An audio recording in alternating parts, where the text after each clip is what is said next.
Hello, my name's Philippa Waller. My name is Penelope Waller, and we are two of the directors at 4D Human Being. And welcome to the 4D Human Being podcast. What's it all about, Pen? It's all about your personal and professional relationships. It's about your communication skills, how you lead, how you work and build teams, how you are looking after yourself and your well-being, and how you are much more at choice. What do we mean by that? Well, sometimes we can get a little caught in patterns in life, and we can all be a little bit on our automatic pilot.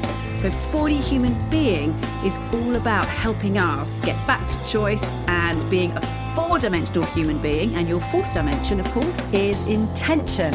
So whether it's about your impact, your leadership style, your team dynamics, whether it's about your well-being, whether it's about your communication or your presentation skills, anything that involves human beings interacting with other human beings, 4D Human Being are here to help. we're going to take a deep dive and look at some tools, insights, theories that are going to help you go from a 3D human doing to a 4D human being, so that you can happen to the world rather than the world simply happening to you. Hello. Good afternoon. How are you doing? Very, very well. Do you know, I have realised we've got matching cups for our colour tops. Oh, yeah. It was jolly coordinated, wasn't it? And a sound effect of slurping that was in real time. Laura didn't have to put that on. I went out for an afternoon tea yesterday, it being a sunny Sunday. We've talked about carbs. And in England, and Yeah. carbs. And the lady came up, so we had a glass of Prosecco included, which was very nice. That kind of tea. It was that kind of tea. And then the lady came up and she said, you know, who would like tea and who would like coffee? And we all looked at each other like she was completely insane. It's like, Nobody wants any of that. well, no, who drinks coffee? I mean, Oh, I see. Add a tea. Add a tea. I mean, and she was English, and I thought, odd. Obviously, nobody had coffee. They wouldn't have asked that in the 1920s No. in a tea shop on the high street. That's what I That thought. would not. You go to a coffee house. I love a tea, Phil. I love a tea and a cream scone. Listen. Who was talking about it? Somebody like, it was a US late night show presenter, previous late night show presenter talking about, he's bit older than he's probably, I don't know, he's in his 60s maybe. He was basically saying, It's madness. the carbs is over. No, it was David Letterman. The carbs is over. I know. It's over. Well, it wasn't yesterday afternoon, but it needs to be now. Here's a stat that's really not related to this podcast, but my chiropractor, who does a lot of weight training, said carbs absorb 4 times more water than, anything like a protein, which is basically like eating small sponges. Yeah, that can't be good. That can't be good. On any level. On any level. So We're not talking about coughs. I was laying in bed last night, really, really looking forward to this topic. Oh. We are talking about communicating with vision. Oh, yeah. Now, while that's a general communication topic around, because we could be talking about giving a presentation, we could be talking about leading an organisation, leading a team, we could be talking about one team meeting. It actually serves as a really, really good bridge from managing conflict. Because whether you're talking about conflict, difficulty, disagreement, or change, if you only go into the difficulty and the conflict and the weeds, you might get some empathy, you might get some understanding, but you haven't got shoulder to shoulder. No. We know where we're going. No. And I think it's really problematic, both globally, corporately, and personally. I think there's more of a tendency, because of how we're wired, negatively biased, because of perhaps how we digest news, perhaps how social media algorithms work. We could go into any number of reasons. I think we're a little bit more likely to be talking about what's difficult and problematic or uncertain, rather than where could we be going and what's possible. And I would offer that. And then we're not going to go anywhere. Well, exactly. And I mean, if you look at any research at all around teams, collaboration, influencing, anything at all, they all point in the same direction. So if you look at, for example, Lencioni's triangle of high-performing teams, right at the top are the shared goals, the team result. If you don't have that, you haven't really got a team.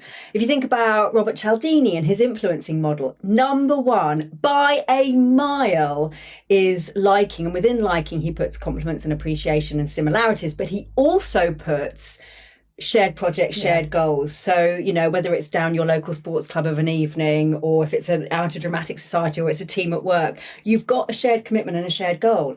And any research will tell you, if you don't have that, it's very difficult to get anywhere. And actually, often there isn't a clear... Far too often. And as I say, I think politically at the moment, quite often, not always, but also professionally, because of so much change, I think there's a huge tendency to spend much more airtime talking about the problems and the difficulties and what we're in and the quagmire. And if you think about, because you mentioned like a shared community or sports team, if you think about any sports team, they neither have no goal or vision, or neither do they sit around going, oh, you know, in the Olympics, well, the Australians are really good at cycling. Yeah. And we've had to change our strategy, and it's really hard. And that's not a shared vision. No. The shared vision is gold. Yeah, exactly. And we need to apply the same thing. Yeah, and we need to really talk about it. I mean, I think a really good example of this, and you know, some people may either not know this or really not appreciate the analogy or comparative, but a really good example of this is the football club in the UK, Wrexham. I really love it. Love that but team. do you know why I love it? Because I'm not a big football fan, but the reason I love it is because they have such a public, visible narrative because of the TV series.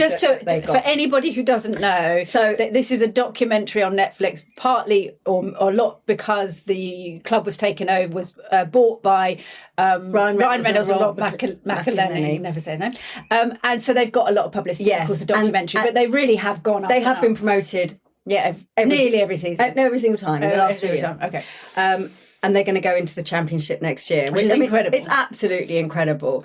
And lots of people, you know, don't like the club, of course, but of course the fans really like it. But what I really admire about them, and obviously the two people who bought the club understand narrative and storytelling extremely well. But what I really like about it is that they have a very public, shared and very moving narrative that whether you agree or not, for me, definitely contributes to the success and the sort of collaborative impetus behind that team.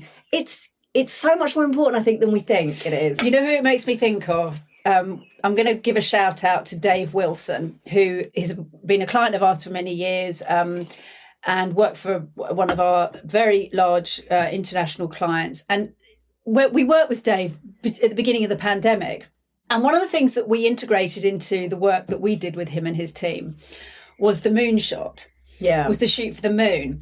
And there's a couple of things around that which really makes me think, you know, the Wrexham story reminded me of that. It's the courage to be bold and the courage to risk falling a little bit short. Yeah.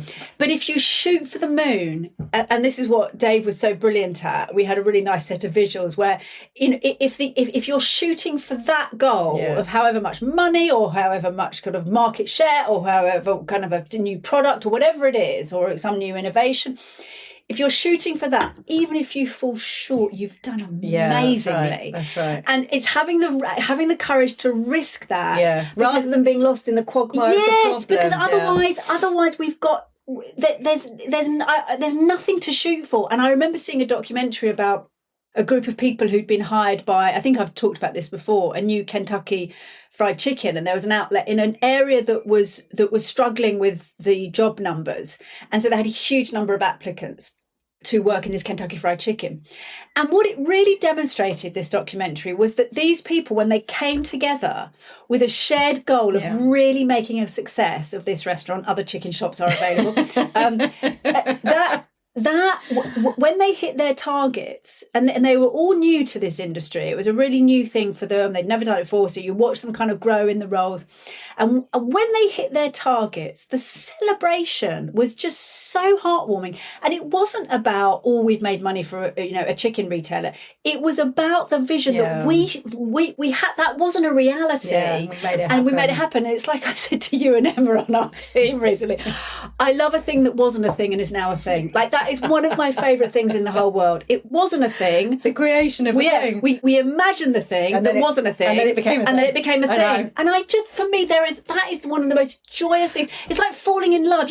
Yesterday you weren't in love. Now it's a thing. I know. It's the most wonderful thing. I so often say when we're doing storytelling workshops, that is going to be your catchphrase, Phil. It's a thing that wasn't a thing. Now it's a thing. When we do storytelling workshops, we talk about the fact that, yes, of course, storytelling can be used to craft really great stories about things that have happened in the past. Brilliant, absolutely fantastic in terms of communication. I think we also underestimate how much story and narrative can be used to create the path that people feel they're able to step into for the future. And we underestimate it. I think we can get, and I can hold my hand up to this, we can get lost in the sort of nuts and bolts of life and the problems in the day to day. And if people can't see the path in front of them, it's very, very difficult 100%. To get motivation or know what to do. And I think, for some of us, it can feel a bit intangible to be so connected and believe that the words and the narrative can really have an impact on people and their behaviours, their choices and their motivation. But it really does. The thing is, once you've imagined it, it's a thing.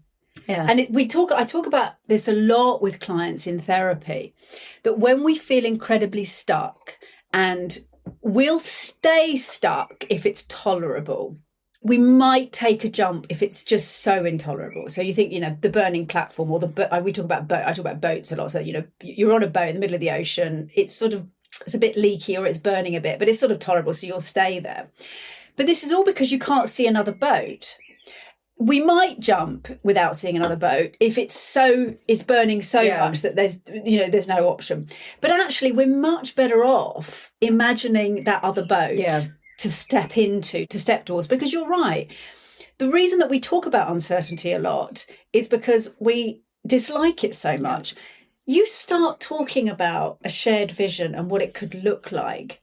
That's not uncertainty anymore. No. What did you say to me the other day? Was it you that said to me the opposite of uncertainty isn't certainty? No, it's self-trust. Yeah, exactly. But this really ties in with that. It's trusting that you can do it. There's a book I've just started reading. This such good timing, this podcast. And as I say, this is a real bridge for managing conflict, because it's really, we'll talk about how this ties in with a personal relationship as much as a wider, organisational lead. Yeah. Well, as we said on the last podcast, create or destroy. Those are options, exactly. And even if you're standing still, you're probably not creating. I'm reading a book by Ezra Klein and Derek Thompson called Abundance. And they're both American, and they're trying, from the political climate that they're in, they're trying to kind of really analyse like what's going on, what's happening, and how do we create a vision for the future that we can potentially share, that we can see, that isn't only based on things are terrible. Yeah. And in the opening chapter or two, Ezra Klein, who's got a fabulous voice, he does a podcast. I love his voice. For about 5-10 minutes, he does a section where he describes this way of living, where you've got this clean energy, where you've got abundant food that doesn't require any animal cruelty, where the transport system, the education system, the air that you breathe, the communities that you live in. He describes it, and I was so taken with it. I mean, it was, I suppose you could apply it to anywhere. I mean, he was talking about America, but anywhere. But I was so taken with it. And what struck me about it was, firstly, it was so wonderful to hear. And the pictures came into my mind, vegetables that aren't grown across tracts of land, but are grown vertically upwards. So suddenly we've got all this land which we can rewild and go back to nature, blah, blah. But what was so wonderful about it was imagining this vision, and also it made me realise how rare that was. Yeah. How rare it is to hear people talking like that. And imagine a way of living where everything is being geared towards producing and innovating for the best possible experience of life. And I just went, we don't hear this whole holistic, pulled together narrative.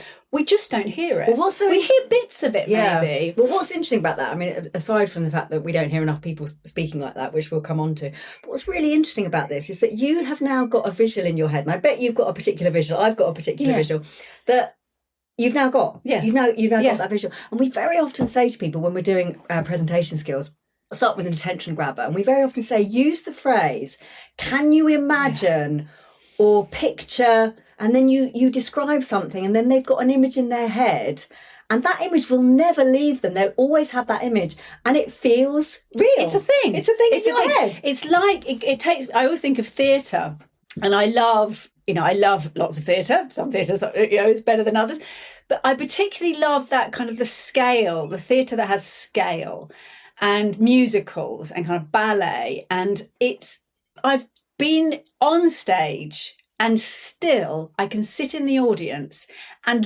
will the show not to end because I want to stay in that reality. Yeah. And that is about, I can see in front of me the scenery and the people and the world. It feels so real. It feels so real. Now, I know it's not real. I've been backstage with the arguments with other actors when you come off, from a musical and you've, just done the big number, but somebody forgot to hand you the prop, or that you forgot to hand them the prop. And there's all these arguments backstage, and you've got a quick change, and, where's the costume person to do whatever it is. Like, that's really what's going on.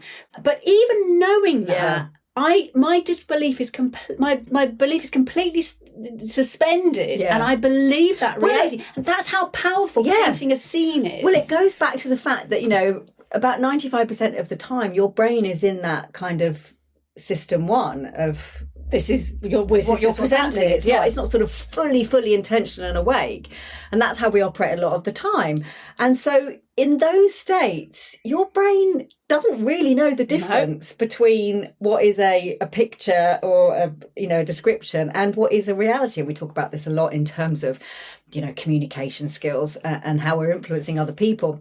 But unless you're having a really terrible time in a theatre, you're not sitting there for an hour and a half saying to yourself, remember, this isn't real. Remember, this isn't.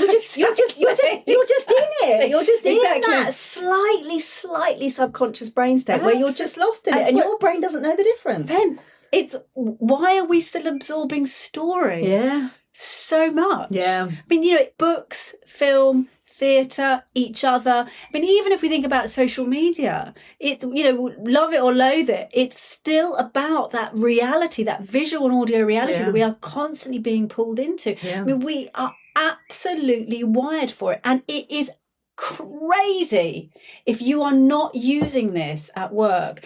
And I'm going to say this again, not just because you own the business and you're sharing a 5-year strategy, not just if you're a leader and you're sharing a 1-year plan, not just if you're a team leader in a meeting for the next 2 months project.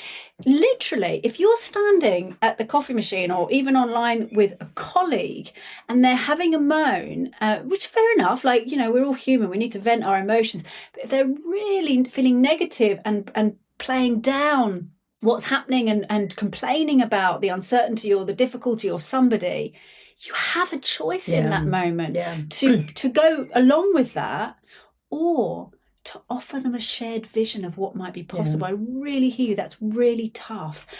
I'm really curious about the idea that's been presented to us all, like where this is going. I'm wondering if in a week's time we could be in a different place. What if by Friday we were sat down with that person and having a bit of a laugh and imagining moving through that deadline and actually sharing out these tasks?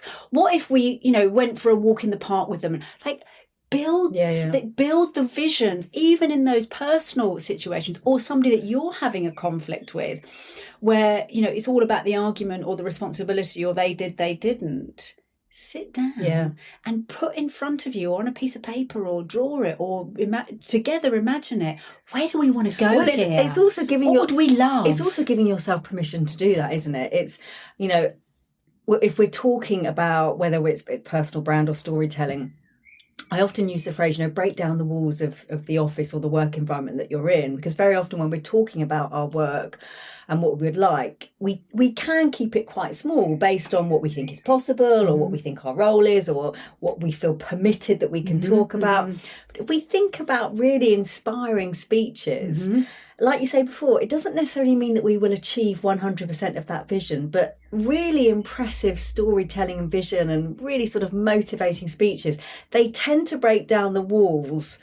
And by that, I mean, they are thinking big in terms of what might be possible. What could we do? Yeah. And I don't think there's anything wrong with that. It's a little bit of dreaming. And if we don't get there, okay. But as you said, everything starts with a dream. Well, nobody walks down the aisle going, oh, well, it'll probably be a bit crap and we'll probably argue most of the time. And most of the time I'll be cleaning a hob or putting the bins out. I mean, of course we're dreaming. To be honest. Of course we're dreaming. Of course we are. Of course we're holding the hope of, whether we're going to buy a house or get a dog or have children or build our careers. I did this with our lovely niece. We can be disappointed on some things, but we can also achieve some of those things. Well, it's a really good example, actually, when we think about love or, perhaps having children, we're pretty good at it as human beings in terms of that. Well, we keep going, don't we? So, why can't we apply that in other areas of our life? In fact, I did it with our niece the other day, didn't I? When,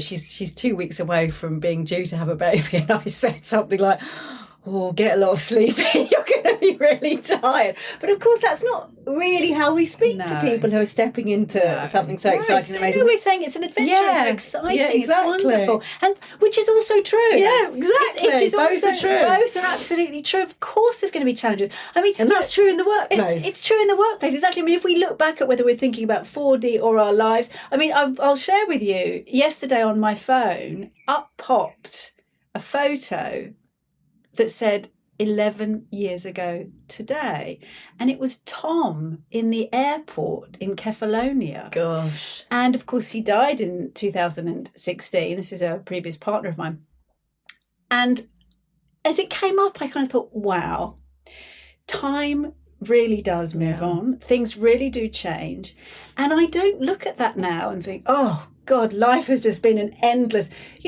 he and I had a vision. Yeah. It still exists. We have the company. It's 4D. Things won't go how you necessarily planned. They'll be different. But if we stop dreaming. Yeah. I mean, there's one thing I would say about him. My goodness, he was a dreamer. He was a dreamer. Yeah. I mean, he was a creator and a dreamer. Well, but the other thing to say about that, of course, is that everything starts with a dream. Everything. If you think, sometimes if I just sort of stop and I look around me and look at everything, whether it's my garden or the washing hanging on the line or the house or the computer, or everything had to start with a thought and a dream. Everything. Yeah, otherwise, nothing. Exactly. This didn't all pre-exist. No, exactly. And if you're not having the ideas and the vision, then somebody else will be having the ideas and the vision, and that might be brilliant. And it might not be the path ahead that you want to walk down. That's right. I think we all have a partial responsibility to have a little bit of vision in our lives in terms of what we want. There's a really nice analogy there with acting again, is that, you might not be the set decorator or the lighting person. So you might say, actually, that's I'll take that. Whether we're thinking about computers or transport systems, right? Well, I'm not going to design a train system, so I'll take the one I've got, or I might complain to my local councillor if it's not, good enough. But what I will do is, so I'm the person who does the props, or I'm the actor. I will contribute my bit to this vision. So it's not always that you've got to kind of reinvent the wheel, but actually contribute. What's your part here? What are you adding into the mix? Yeah. The other thing I would say on that is to start noticing who are the people that get promoted or get picked for projects, or the set designers that keep getting more and more work. They will very often be the people that are putting a bit of vision into the mix. And we heard somebody speaking the other day, again, it was in the US, and they were sort of speaking about who's going to be the next leader of the Democratic Party in the US. And the person being interviewed said, the number one thing that will define who is the next leader will be somebody who can carve and communicate a vision. That's right. Full stop. That's right. End of story. That's right. And I thought, it's so true. Yeah, it's so true. And I think it's an interesting one, because I think we can get lost in the politics of a organization, or like I said earlier, the challenges, and then sort of head down, nose to the grindstone. It's really difficult. Everyone's annoying me. No one's pulling their weight as much as me, and I'm working hard. Why haven't I been promoted? Yeah. And the reason being, because exactly as you say, you might be achieving your deadlines even, but that is so different from inspiring the people around you to want to follow you and go with you and achieve more and expand and be bigger and be optimistic. I mean, I was looking at the 10%, give what you can, or effective altruism. And again, I thought, it's so easy to it's so easy to dismiss things. It's so easy to say, oh, well, what's the point? Like a drop in the ocean. It actually takes a little bit more effort to go, what if I could contribute my bit to that? What might change? What might change? What might be the ripple effect of that? It's an easier position, isn't it? The cynic is an easy place to go to. Yeah. And actually just check how quickly you feel you might slide there. Take a breath and think, actually, can I energize myself here to talk about what might be possible? Yeah.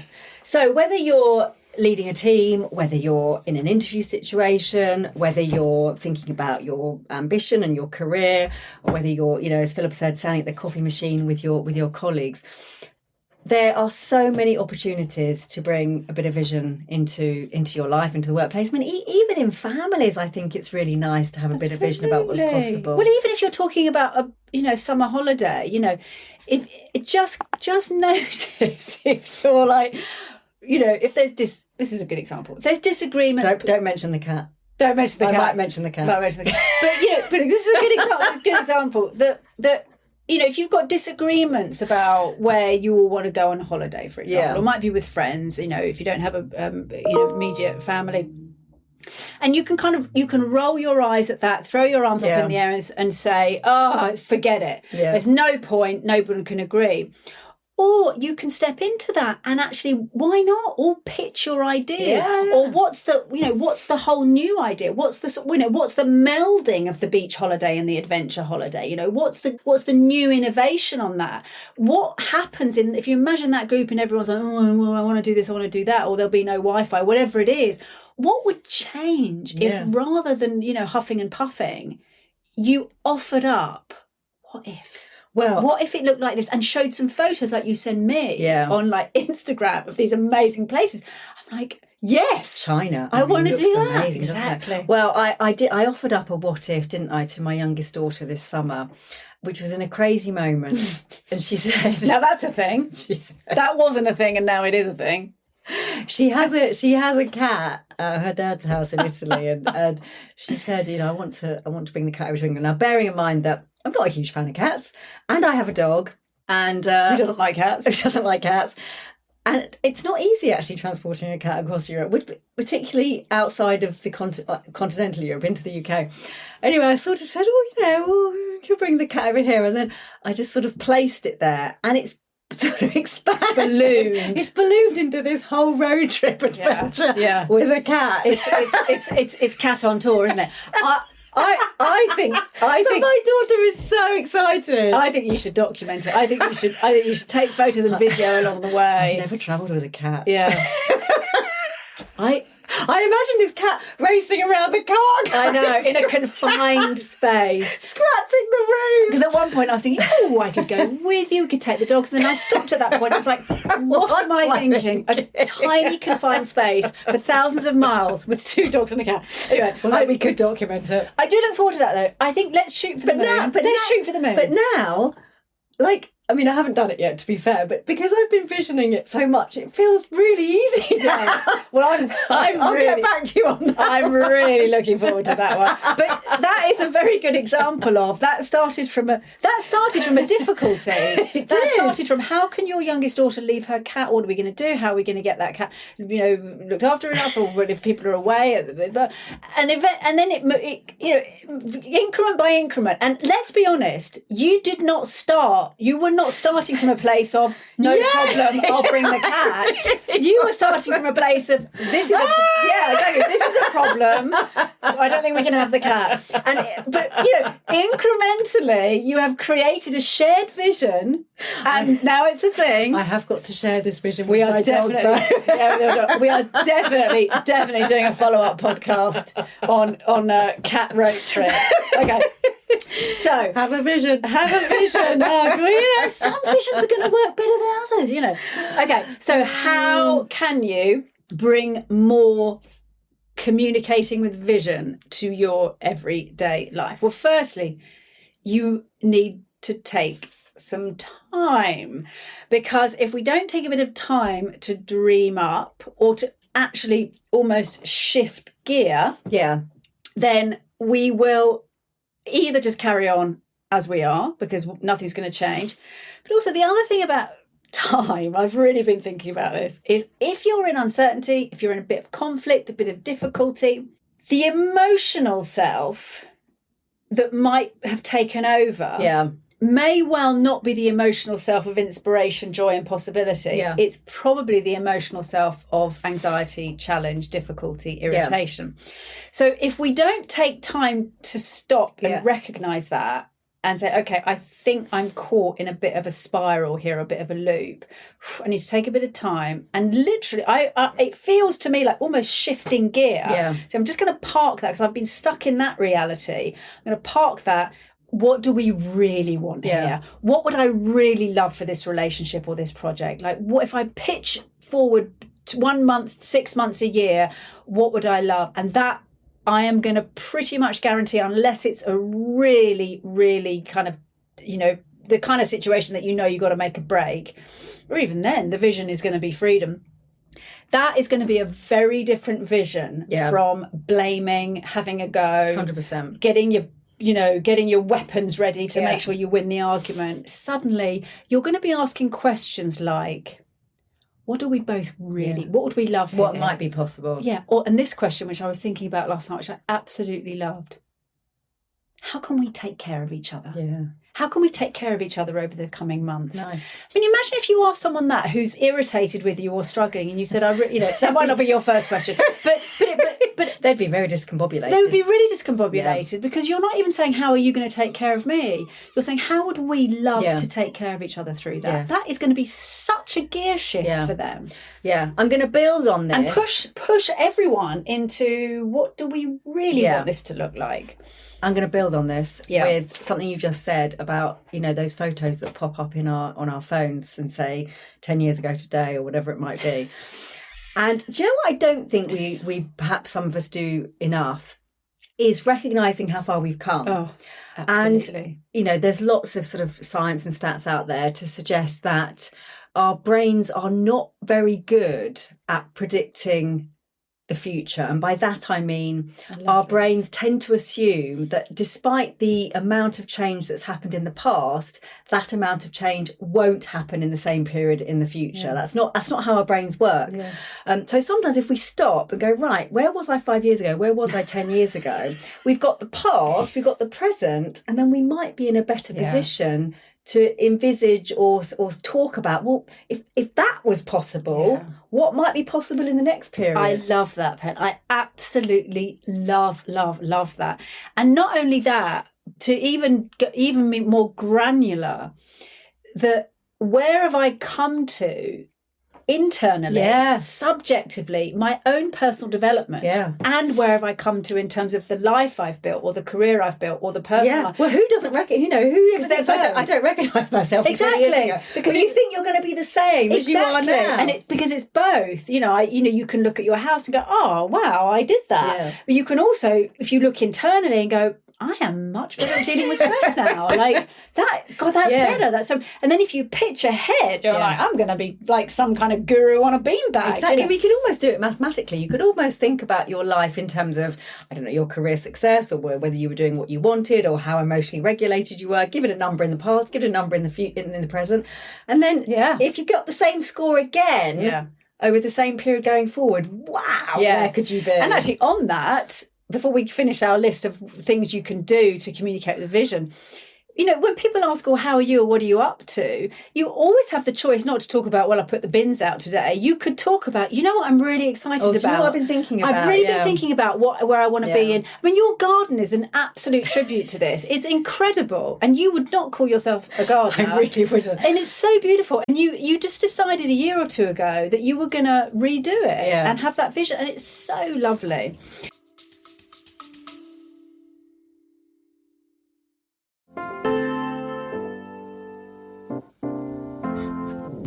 A quick word from us at 4D Human Being. If you're enjoying the show, please do click follow so that you can have the 4D Human Being podcast instantly in your feed. And we'd love it if you liked and reviewed us. Let us know what you think. Please do think of one or two people that you could share the 4D Human Being podcast with. Somebody who would really benefit from the content you're listening to right now. Back to the show.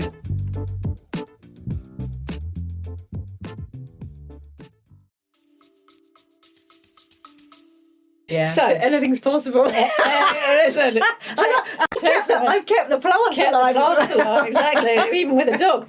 Okay, so some more tips on communicating with vision. Use all your senses.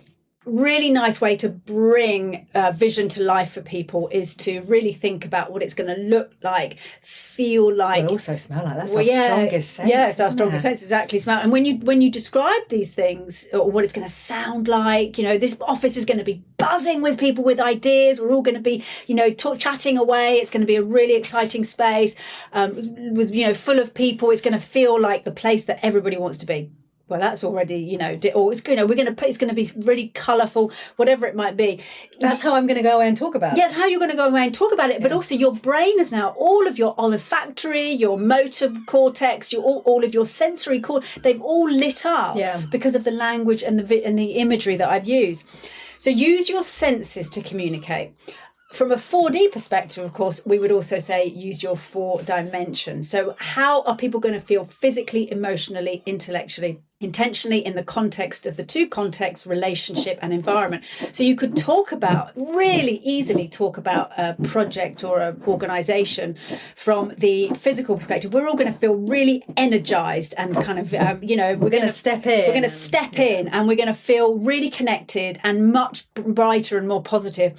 We're going to all be really clear about where we're going. Intellectually, we're going to have 3 top goals that we are all going to be aligned to. Our intention is going to be absolutely to have the most positive impact on our clients that we can have. And in terms of the relationships, we are going to have a organisation, a culture of really high trust and healthy conflict. And I'm going to model that for you. And if anybody, finds me wanting, I want you to come and talk to me. Yeah. And in terms of environment, I'm really excited to tell you, we are going to make over these offices. We are going to make sure that everyone get a plant. Yeah, everyone get a plant. Exactly. Lighter, brighter, far more plants. And we're going to have a really beautiful communal eating area that we're going to celebrate in at least once a month. So, build it with the 4 dimensions: physical, emotional, intellectual, intentional. That's your shared purpose. And then, of course, relationally and the environment. 3 things. Use that one. Be really, really clear. Yeah. We so often say this. Don't tell people a million things that we're going to look like in the future. There's a couple. There's one thing to add on to this. So if we're thinking about the vision for the future, one thing is, if it's too woolly and too fluffy, people have got nothing to get hold of. On the other hand, if you've got sort of 16 goals, people cannot remember them, and they certainly cannot prioritise them. Also, it's going to pull people apart, because I'm working on goal 3 and you're working on goal 15. Exactly. Yeah. So if you're using mission statements, as tangible as possible. We love the 3 things. If you give your team or your colleagues, look, there's 3 things that we're going to aim for in a year's time. It's tangible, it feels possible, it's realistic. They can remember them. Yeah. They can go away and repeat them to somebody else. And the brain loves the 3. So structure around your vision is really, really useful. We have a number of structures that we use at 4D. So we'll use 3 things for that. Those sort of goals, really clear and crisp. We also have a lovely visioning, future storying structure as well. But it's about being inspiring and motivating, but also giving some tangibility. Yeah, absolutely. And limited. People are not going to remember a 10-page dialogue. Yeah, exactly. We're going to be about 3 things over the coming year. We're going to be about sharing ideas on a regular basis. That's at least once a week. You're going to be in an idea sharing meeting. We're going to be all about a 4-day week. We're going to make sure that actually we have compressed hours. I want you to have time off to come up with to have some brain time, to relax more, to connect more. So we're going to be very focused in terms of how we use our time. And thirdly, we are going to be more customer focused than you can even imagine. We are going to be they are top of the list. We are going to delight our customers this year. Great. There's 3 things that I'm clear what we can do. Exactly. I'm going to add a couple more in here. To communicate with vision, write it down. Have a shared document or a kind of shared poster or a screensaver or something that is outside of your heads. Because if you and I write down, it's like having a contract, isn't it? If we have it outside of ourselves, it's much easier for me to say, oh, I'm just noticing that you're not listening to my shared idea here. I just want to check in. Can we just go back to our, agreement, our kind of shared vision? How might we, just serve that a bit more? Yeah. It just feels a bit less personal. I know we all get caught up. We're all busy. How can we really go back to that external shared agreement? I'm going to add one as well, which is going back to what you said about the 4 dimensions. Very often, depending on your background in terms of your education and the job that you do, it can be that the emotional dimension can get missed out of visioning and goals. It can be we go a bit to the intellectual. So I often say, if that is your tendency, if you're a bit more sort of, as I say, nuts and bolts, facts and information, targets or sort of numbers, just try adding 2 or 3 adjectives into your visioning speech. It will make all the difference in terms of how it feels. I couldn't agree more. And I've been in workshops where I've been asked to come in and do some creativity, and where they've been at is they've set the parameters around a monetary goal to reach. And that it's okay, but it's not the full picture in terms of getting people connected and motivated. It's just we're not heart and right hemisphere of brain not quite engaging there. Because what I would say about that goes back to what I said about breaking down the walls of the organisation. Yes, great. Of course, we've got a profit target or turnover target. Of course, we have. We need to have that. What does that mean? Exactly. What does that mean for your employees? What does it mean for your customers? What does it mean for the world at large? So it's not that don't have it, but have it connected to something. All the boys are going. All the boys are going. They'll be worse. Oh, that's not a cat. They'll be worse when the cat comes. If that goal or vision is either not connected to some emotions, some emotive feelings for your people, or look, our sound's gone off the roof on GarageBand. Or if it's not connected to a sort of a broader purpose outside of the organisation, it's just a little bit harder for people to feel motivated. I heard a really nice one on that the other day. Is if you think about what you do and the value that you bring. Yeah. What would be different if you stopped doing what you do? Yeah. So if you didn't all serve this vision, what would be the loss in terms of the value and the impact on other people? It's a nice way to the customer or the end consumer. To the customer or the end consumer, exactly.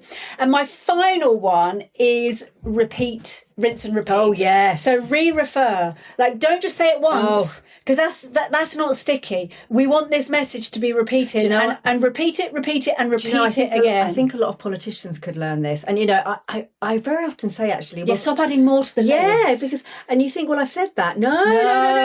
And I very often say, even in conflict, going back to how we started this conversation...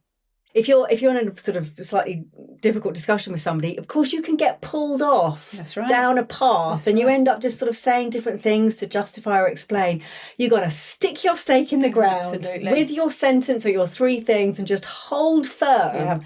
That if you repeat enough, that's right. Well, exactly, and actually, it will become clearer. And if you find that the culture is turning a bit negative, or you find people are in disagreement or conflict or feeling demotivated, use the shared vision to come back to. Yeah. I really hear you. It's a really tough time. I really want to remind you, we are going to share some ideas today. We're going to break through this. Yeah. We're going to set up a meeting. Let's have a lunch meeting, 45 minutes, because one of our main shared visions is to share ideas, and we're going to break through today. Use it to come back to solve problems rather than, well, tell me about how you're feeling. Totally. But there's a place for that. I'm not saying there's not a place for that. And of course, at 4D, we say all the time, behaviours matter. Like it matters to put these things into action. And we do still need to use the language repeatedly. It's no good coming up with a vision, saying it at the annual kickoff meeting, and then never saying it again. Like it needs to be repeated. Exactly. There's a game show in the UK called Mastermind, and you have a chosen subject. And you wouldn't read, like if you were doing, I don't know, Charles Dickens as your chosen subject, you are not going to flick through those books once and be an expert on them. You're going to read them again and again, and so you know them. And if anybody asks you anything on them, you absolutely know them. So things don't become sticky because we hear or watch them once. We don't watch a movie and then are able to repeat it verbatim. The only reason we can repeat Pretty Woman verbatim. I knew you were going to choose that. I knew you were going to choose that movie because we watched it. Baby, this baby corner's like it's on rails. I could do the whole script of Pretty Woman. That was basically my teen and 20s. Exactly. I'm Downton Abbey. Anyway, that film. There was talk about a Pretty Woman too. I know that's happening. Anyway. Stop it. So, I love it. I love that you knew I was going to. But how powerful is it? Well, it's so funny you say that because I was in the woods this morning with Bear and he's looking really, really shaggy. He needs a haircut. Fluffy shaggy. And this guy and his family walked by and he went, "Oh, a little Wookiee." And I went, "Huh." And he went, Star Wars. And I went, "No, I was watching Pretty Woman." That wasn't sticky for me. So exactly that. So what you don't want, if you are a leader or your team member or running an organisation, you do not want your people to be like, "Wookiee? What?" You don't want them to be that person who has never heard of the movie that you've been trying to describe. Your vision needs to be their version of Pretty Woman or Star Wars, whatever they are a fan of. Exactly that. Okay, good. So go communicate with vision. Build that vision of the future. It's so exciting. It's like having a blank page that you can create anything on. Remember, one of the most exciting things is having a thing that wasn't a thing and is now a thing. Woohoo! Woohoo! Thank you so much for listening to this episode of the 4D Human Being podcast. We hope you enjoyed the show. Do take on board some of the insights, tools and tips, because every time that you try something new to get back to choice, you are making a vote for the you that you want to become. And I love that phrase, Pen. I do too. And please do share this episode with somebody that you know would really benefit from the lessons and learnings we've been chatting about today. And of course, if you're interested in more from 4D Human Being, do get in touch. We run workshops, trainings, online, in person, conference events and keynotes. We've got the 4D On Demand platform for your whole organisation. And we do have a free Essentials membership where anybody can sign up for absolutely free to access some of our insights, tools and tips. So do get in touch with us if you'd like to hear more. We cannot wait to hear from you and to carry on the conversation.